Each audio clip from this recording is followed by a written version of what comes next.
Ira Moe Berg was one of the most interesting characters in history of any kind, baseball included.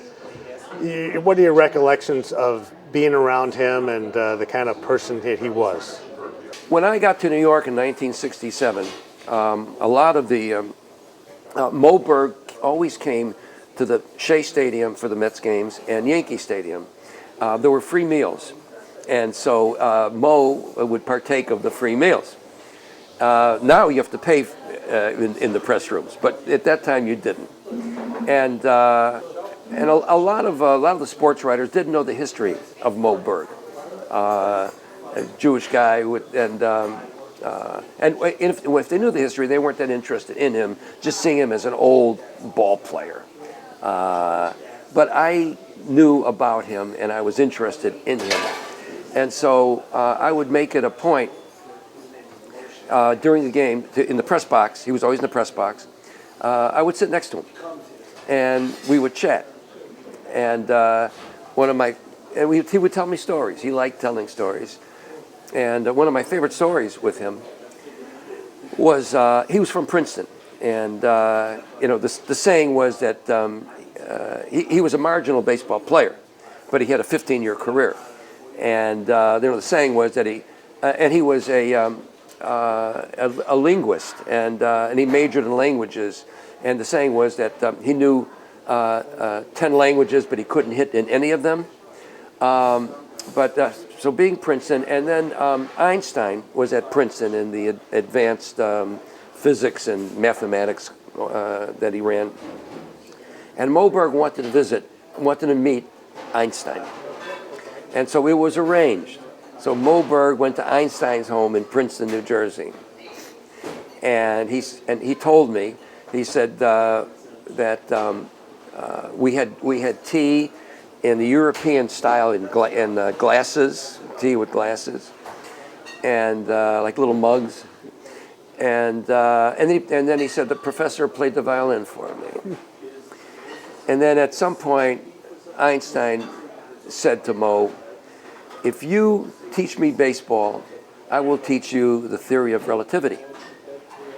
And Moe said, Einstein thought about that for a moment, and he said, "We better forget about that, because you would learn the theory of relativity faster than I would learn baseball." What was he?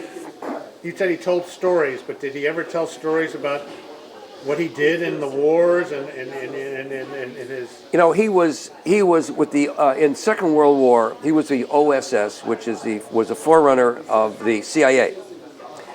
But he liked to be or have a pretense of secretness.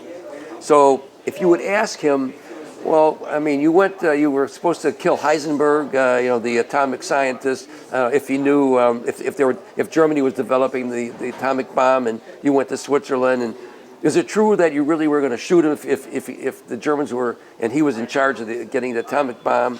He would always go, he wouldn't want to talk about it. And you'd ask him, "What are you doing these days? What are you doing for a living?" He got a law degree while he was still a catcher with the White Sox. He got a law degree from Columbia, and he wouldn't talk about what he's doing. Everything is all secretive. And he lived with his sister in New Jersey, and no one knew how he earned a living. How did he just appear? Was he?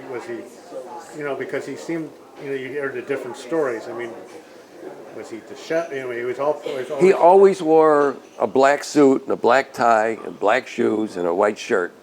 He always was clean looking and pressed, and he was neat. He looked neat.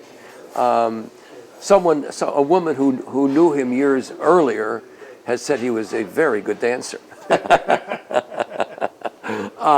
So he's a memorable character. He was a memorable character, and the thing that hooked our friendship.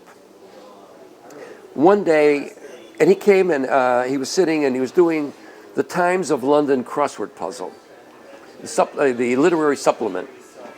And so I sat down next to him, and we talked a little bit, but he was doing the crossword puzzle, and then almost to himself he said,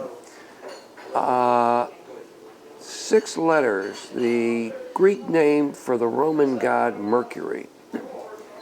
About 10 or 12 years earlier, in college, Miami of Ohio, I had taken a course in biblical and mythological backgrounds and literature. We had to memorize some of those names. So I said to him, Hermes, Hermes. He said, Hermes, yes. From that point forward, Moe and I were good friends. Wow, that's great. That's great.